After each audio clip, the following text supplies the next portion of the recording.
जय माँ बगलामुखी, जय माँ पीताम्बरा।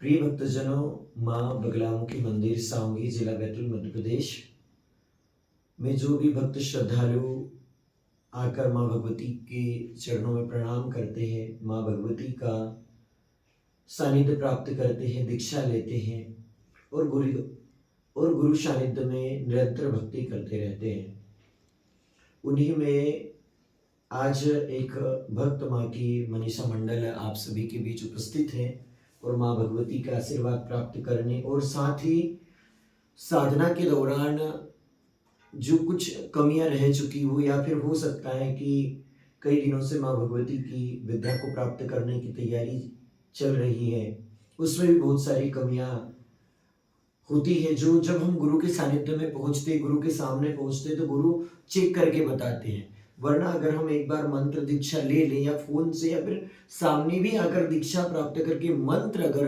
लेकर चले गए तो उस मंत्र की शोध कैसे होगी, उस मंत्र को आत्मसात कैसे करेंगे, उस मंत्र में निरंतर कैसे डूबते जाएंगे, इसके लिए कहीं ना कहीं गुरु सानिध्य ही बहुत आवश्यक है।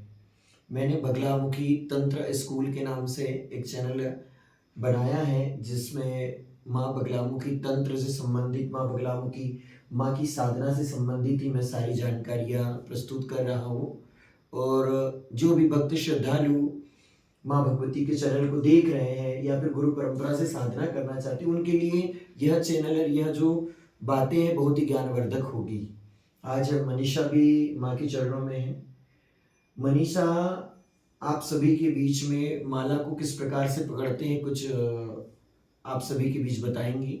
देखो, माला को आप हृदय के पास रखो और इस ज्ञान मुद्रा में बैठकर और हृदय के पास माला को रखते हुए और किस क्रिया में, मंत्र योग के साथ कौन सा योग आपको करना है? त्राटक। हाँ, तो आपकी दृष्टि को भी उस प्रकार कीजिए और नमः करके, नमः माँ के मंत्र को, नमः वाले मंत्र को बोलो कम से कम 3 बार। ॐ ह्रीं बगलामुखी सर्वदुष्टानां वाचं मुखं पदं स्तम्भय जिह्वां कीलय बुद्धिं विनाशय ह्रीं ॐ नमः। ॐ ह्रीं बगलामुखी सर्वदुष्टानां वाचं मुखं पदं स्तम्भय जिह्वां कीलय बुद्धिं विनाशय ह्रीं ॐ नमः। ॐ ह्रीं बगलामुखी सर्वदुष्टानां वाचं मुखं पदं स्तम्भय जिह्वां कीलय बुद्धिं विनाशय ह्रीं ॐ नमः। जैसे कि मनीषा ने हृदय के पास माला को रखते हुए और इस ज्ञान मुद्रा में बैठकर रीढ़ की हड्डी को सीधा करते हुए और सामने इस दिए की ज्योति में त्राटक किया। हम इस दिव्य ज्योति में त्राटक क्यों करते हैं? अब इसमें हम माँ के स्वरूप को ध्यान करते हैं। कौन से स्वरूप को? शक्ति रूप में माँ के जो और थोड़ा अच्छे से इसको कहो, जो स्पष्ट कहना चाहिए वो नहीं आया है जो शब्द। हम क्यों इस दिव्य ज्योति में क्यों त्राटक कर रहे हैं, क्या है ऐसा इसके अंदर? गुरुजी आप बता दीजिए। बहुत सारी चीजें होती हैं, जब हम गुरु के समक्ष पहुंचते हैं तो ही हमें बताते हैं। देखो, हमारे सामने माता बगलामुखी माता अपनी वैभवशाली सत्ता के साथ दिव्य मूर्ति विग्रह के रूप में उपस्थित हैं, तो फिर हम इस दिए में क्यों देख रहे हैं? इस दिए का क्या रहस्य है?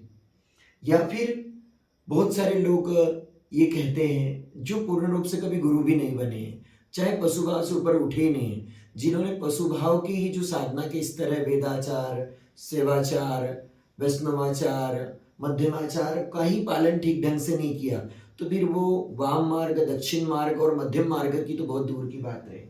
देखिए, एक स्वरूप माँ भगवती का वह है जो हमें दिख रहा है, साकार स्वरूप है, जो हम माँ भगवती को देख सकते हैं कि माँ भगवती के हाथ में मुगदर है, माँ भगवती ने शत्रु की जिह्वा का तिलक करके रखा है, माँ ने पीली साड़ी पहने हैं, माँ ने पीला पीताम्बरा श्रृंगार धारण किया है, माँ का आसन भी पीला ही है, माँ के पीछे लगा पर्दे भी पीले हैं। लेकिन प्रिय भक्तजनों, हम सभी को ज्ञात है कि हमारे शरीर के भीतर एक आत्मा रहती है, वह आत्मा भी एक दिव्य ज्योति के रूप में, निराकार स्वरूप में होती है।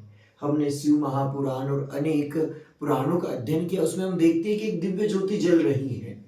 तो ये जो दिव्य ज्योति है माँ भगवती के निराकार स्वरूप की ओर हमें लेके जा रही है। हम इस दिव्य ज्योति में माँ बगलामुखी माँ की ही दिव्य छवि का निराकार रूप में चिंतन करते हैं। हम निराकार ज्योति के ध्यान करने से कुछ चीजों को प्राप्त भी करते हैं। अगर आप त्राटक करोगे तो आपको क्या फायदा होगा? जो आज्ञा चक्र है वो जागृत होता है। बिल्कुल सही बात बोली।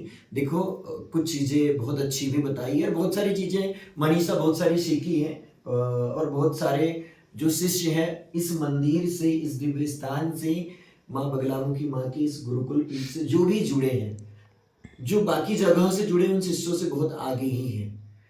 देखिए मनीषा ने बोला कि हमारा दिव्य चक्र आज्ञा चक्र जागृत होता है और आज्ञा चक्र में किसका वास होता है?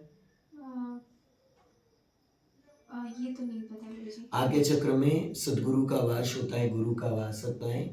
दो चक्र ऐसे होते हैं जो गुरु कृपा से ही सिद्ध होते हैं, खुलते हैं, आज्ञा चक्र और सहस्त्रार चक्र। आज्ञा चक्र में दो अक्षर होते हैं, हम और छम।